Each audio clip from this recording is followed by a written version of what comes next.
going on, Tar Heel Nation? My name is Nathan. I am one half of the Heel Brothers, and today we are going to talk about the North Carolina versus Virginia Tech, their win 96-81 over the Virginia Tech Hokies. Game just wrapped up just a few minutes ago, and boy, this is a game that I really thought Carolina needed to come in and do exactly what they did, which is reinstate their dominance over the ACC. Big time win for the Tar Heels.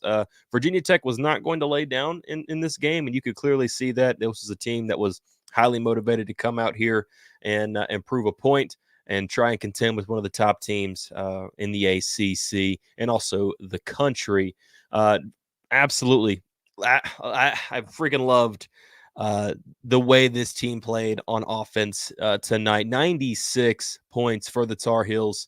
And that is something that is amazing, man.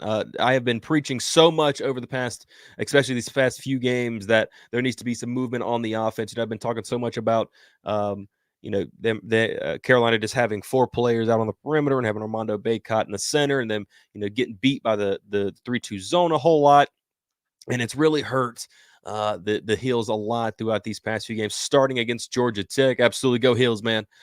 Georgia Tech, Clemson, Syracuse, and then you get into this game, and Carolina was able to get some movement in that offense, and guys had some amazing nights tonight, starting out with your points leader and a guy that got the double-double tonight, Armando Bacot, would put up 25 points, 12 rebounds, 1 assist, 1 steal, 1 block, and only 1 turnover. I said before this game that he had to be one of the guys that came out with intensity. We've been kind of getting on him a little bit as of late, especially in the Georgia Tech game with his energy and lack thereof, and also in this past week's Syracuse game, the lack of energy that seemed that he had. And I said that he is going to be one of the most pivotal pieces to the team, and sure enough, he took that to heart, got out there, went 11 of 16 from the field, hit his free throws, and really did some good work on the offensive glass as well. 4 of those 12 coming from the offensive glass. Harrison Ingram, unfortunately, seemingly had a bad night. Shooting the ball and went 4 of 11, but did end up with 12 points, 4 or 5 on his free throws, 5 offensive boards for him, 17 overall, 2 assists, and only 1 turnover. But another man, R.J. Davis. This guy, he is he's amazing, man. To me, he's the best guard in the ACC. And honestly, I think you can potentially put him up there and is one of the top in the country, in my opinion. This guy started off the game, wasn't too hot at all. Ended up with 20 points, 5 assists, 2 rebounds, and a block. Little 6-foot RJ Davis went out there and got him a block tonight. And Lord Bibby, you're talking about it right here. Cormac Ryan. I talked about it a lot with guys that needed to pop up and show up for this team. And actually, every single one of the guys that I said needed to step up did. I'm very happy. Cormac Ryan being another one. He only went 4-11 from the field, but ended the night with 16 points, 2 assists, 2 rebounds, a steal, and a block. This is the guy that we wanted when we got him in the portal this year. A guy that can come up there and give you some points, can give you anywhere from 10 to 18, somewhere in that range. If he does have a big hot game, maybe he does get up in the 20-point mark. But Cormac Ryan has been a big piece of this team, and unfortunately, it seems like there's been most of the year they've had to play without him while playing with him, if that makes any sense at all, and having some issues on offense. But it feels like, over the Syracuse game, he picked up something. He's carried it into this game, and I'm curious to see how he does against Virginia this next Saturday, a week from today. It's going to be a big-time game for him there, and I'm absolutely looking forward to seeing how he does there. But big-time game for Cormac Ryan.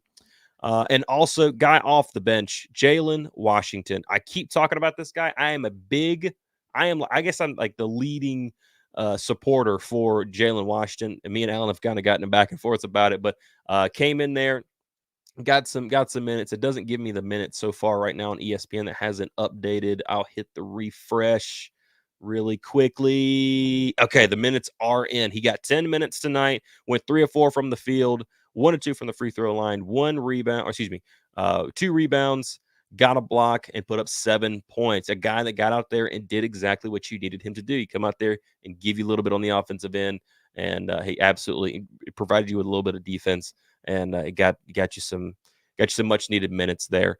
Seth Trimble, 21 minutes, 4 points on the night, but got 4 assists, got a rebound. Big time game for him. Especially on the defensive side of the ball, because honestly, in my opinion, Seth Trumble's the best player defensively. I just think he is. Harrison Ingram's up there as well, but he's your guy right up there. But Elliot Cadeau, another guy I said that I would hope to see be a little bit more aggressive tonight. Unfortunately, did have some turnovers. Ended up with 5 turnovers on the night. Ended up with 8 points. Had 4 assists and 2 rebounds.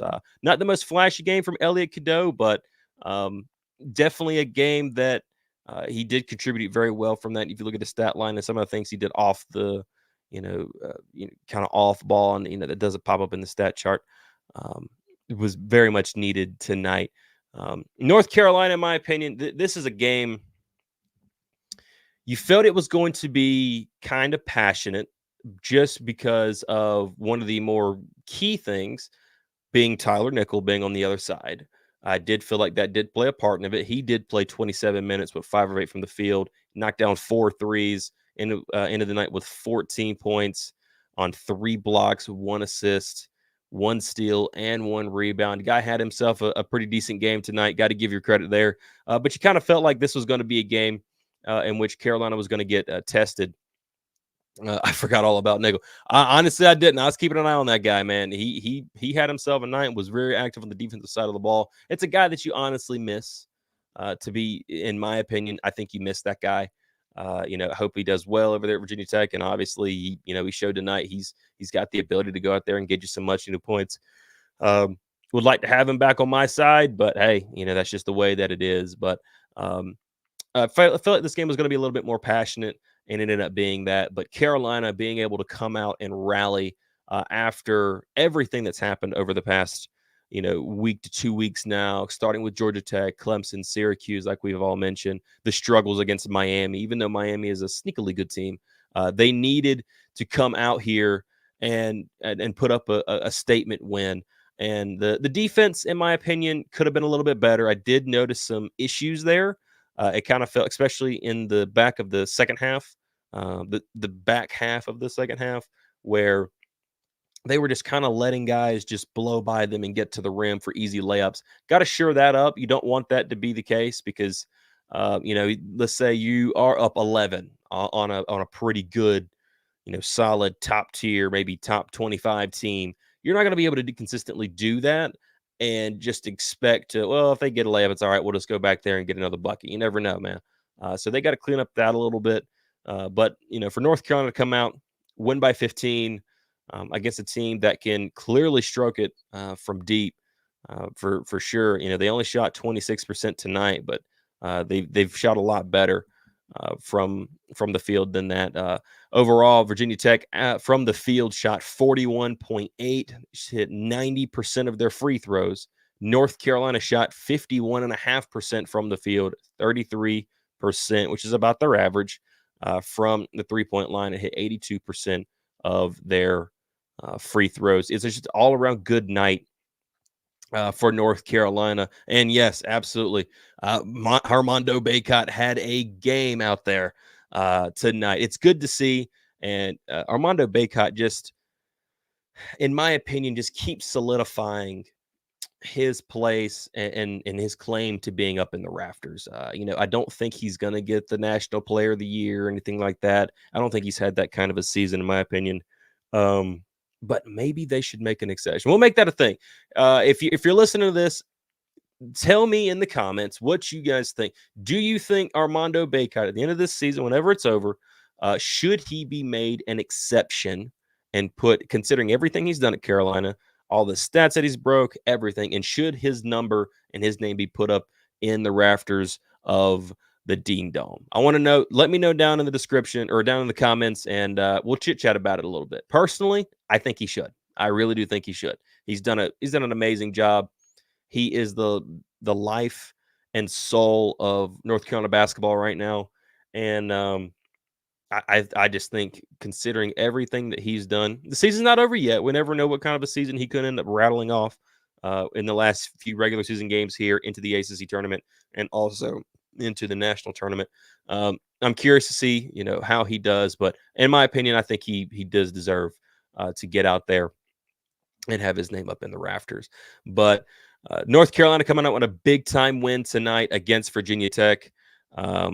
Win ACC championship and get MVP. And yes, I would like that. Let's do that. But big time win for North Carolina Tar Heels. They got a week off until they have to take on Virginia in Charlottesville, and this is going to be a game in which we know Carolina has just throughout history struggled in.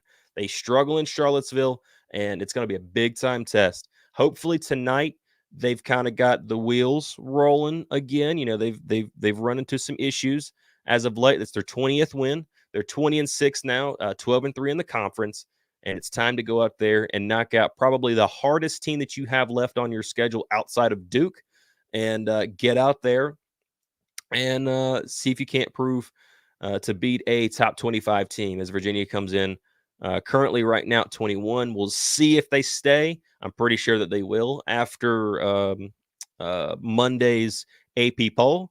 I always post that stuff down there in the community section of YouTube on the YouTube page, so keep an eye there. But then you have Miami at home, State at home, Notre Dame at home, and then you're on the road for one last game in the regular season, and that is against Duke. Big time win for the Tar Heels tonight. 96-81 is the game. And let me know what you guys think down in the comments about this game for North Carolina. Did you like the way they played tonight? Personally, I think the movement on the offense, it was big time. You saw a lot of things, a lot of guys just not standing in place and kind of moving around, and that's been one of my biggest gripes. I'd like to see that continue throughout the next few weeks here and even throughout the rest of the year. Big time game for the Tar Heels. A lot of things to take away from it. Home cooking is really, really good to have. And now they've only got one more away game before this last home stretch before they play Duke at Durham. So big time game for the Tar Heels. Let me know what you guys think down in the comments about their win. Thank you all for watching. Thank you all for being here. And as always, go Heels. You don't want none. I'm good.